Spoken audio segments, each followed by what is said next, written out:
você tem que estudar, sobretudo, os problemas que você sente como problemas verdadeiramente importantes, não só objetivamente na história, mas que são importantes para você. Quer dizer, aqueles nos quais você possa assumir uma responsabilidade pessoal.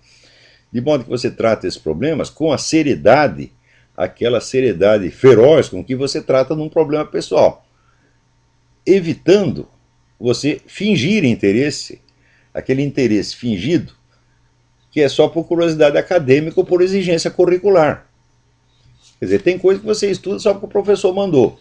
Tá certo? Mas tem outras que você vai estudar porque são realmente importantes, porque você sente a importância disso e você decidiu dedicar a sua vida a estudar aquele problema.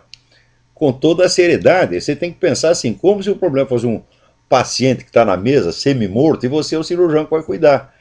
É isso que falta no Brasil. Pessoal, o interesse que as pessoas têm pelos problemas que elas discutem no Brasil é puramente fingido, é só para parecer bonitinho na frente dos outros. Não há um interesse, verdadeiro interesse pessoal. Agora, eu digo o seguinte, como é que um homem de mentira pode encontrar a verdade? Quer dizer, se você não tem uma atitude existencial séria, verdadeira, sincera, tudo o que você fizer na esfera intelectual vai ser tudo besteira, é tudo futilidade, é uma bolha de sabão. Então, o segredo para ser, vamos dizer, um bom filósofo, um bom intelectual, é o mesmo segredo para você ser uma boa pessoa, para ser um bom ser humano, para ser um bom cidadão, é honestidade e sinceridade, acima de tudo. Agora também, outra dúvida aqui da mesma ordem. O Luiz Felipe Anselmo, ele diz que está organizando a lista do livro para ler, ele está confuso quanto à ordem da leitura. Né? Então, surgem 4 opções dele, os 100 livros que o senhor estipulou no seminário de filosofia. As apostilas do seminário, autobiografias diversas, a história da literatura ocidental do Carpo. Ele quer saber por onde começa. Começa por tudo ao mesmo tempo, Luiz Felipe. Hã? Não tem que, eu não vejo por que ter ordem na leitura. Ordem na leitura não existe. Não existe ordem na leitura e também não existe ordem para escrever. Né? Se você pegar os grandes escritores, como é que eles escrevem livro? Eu digo, eles escrevem um pedacinho conforme eles aparecem na cabeça. Daí guarda aquele pedacinho. 2 anos depois aparece outro pedacinho e ele anota aquele pedacinho. Depois de um tempo ele vê que ele escreveu um livro. Ele junta os vários pedacinhos e escreveu um livro. Pascal escrevia assim, ele tinha um monte de...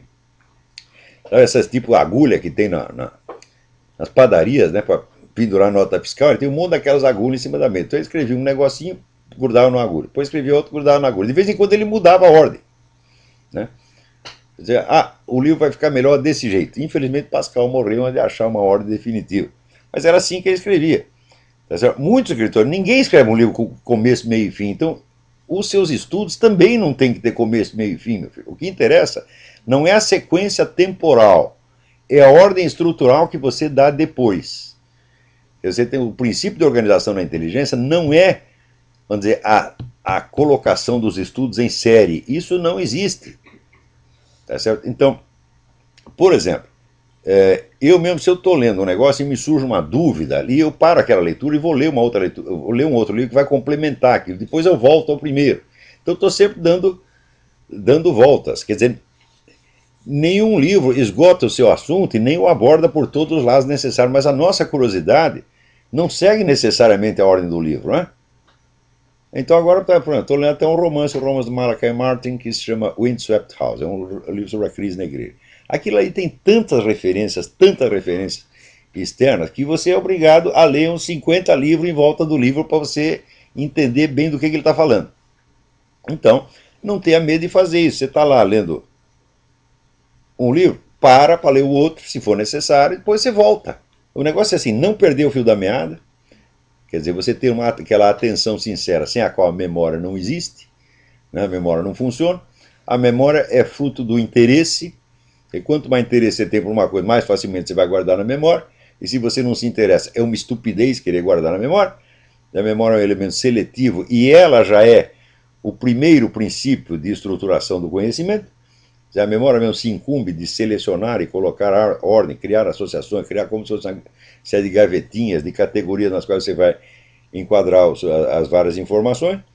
Então, deixa a memória trabalhar e deixa que ela siga a curva do seu interesse real. É só isto o segredo. Tem coisa que não é para organizar muito, não. Como diz o italiano, queste cose hanno bisogno di un po' di confusione.